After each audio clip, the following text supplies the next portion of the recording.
महाभारत के 18 दिन के युद्ध ने द्रौपदी की उम्र को लगभग 80 बरस जैसा कर दिया था, शारीरिक रूप से और मानसिक तौर से भी। शहर में चारों तरफ सन्नाटा मचा हुआ था। घर में बस औरतें दिखाई पड़ रही थीं, बच्चे भूखे प्यासे इधर उधर बिलख रहे थे।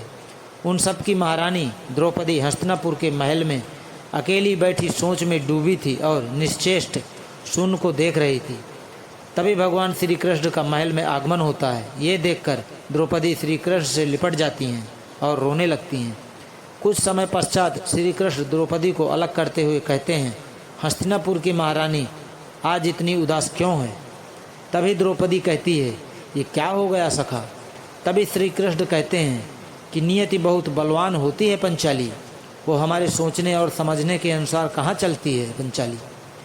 ये तो हमारे कर्मों के हिसाब से परिणाम देखने को मिलते हैं पंचाली।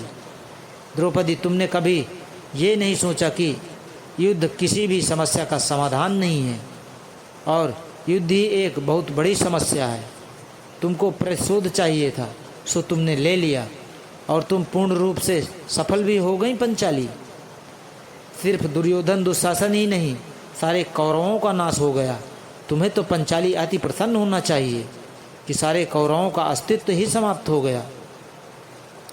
तभी द्रौपदी कहती है कि हे मधुसूदन, मेरे घावों पे नमक छिड़कने आए हो या मेरे घावों पर मरहम करने? तभी श्री कृष्ण जी ने कहा, नहीं द्रौपदी, मैं तो तुमको सत्य का चेहरा दिखाने आया हूँ। हम अपने कर्मों के परिणाम को दूर दूर तक नहीं देख पाते और जब वो हमारे सामने होते हैं तो हमारे हाथ में सब कुछ निकल चुका होता है।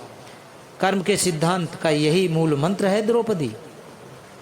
कोई भी अच्छा कार्य हमेशा अच्छा ही परिणाम देता है और कोई भी बुरा कार्य हमेशा बुरा ही परिणाम देता है।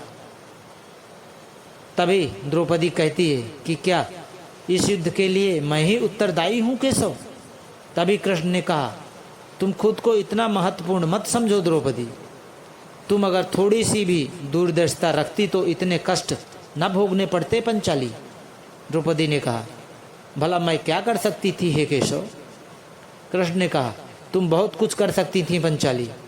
तुम स्मरण करो, जब मैं शांति का प्रस्ताव लेकर कौरवों के पास जाने वाला था तब तुमने मुझसे कहा था, मैं हवन कुंड से उत्पन्न हुई द्रौपदी हूँ, महाराजा द्रुपद की पुत्री, महावीर दृष्टिद्युम्न की बहन हूँ, 5 महारथियों की पत्नी हूँ और 5 महारथियों की माता हूँ। इसलिए मैं शांति नहीं केशव, युद्ध चाहती हूँ। अगर तुमने द्रौपदी मेरे समक्ष इतने कठोर शब्दों का इस्तेमाल ना किया होता तो आज तुम्हारी ये दशा नहीं होती द्रौपदी। जब तुम्हारा स्वयंवर हो रहा था तब तुम कर्ण को अपमानित ना करती तो भी आज परिणाम कुछ और होते और कर्ण तुम्हें अपमानित ना करता द्रौपदी।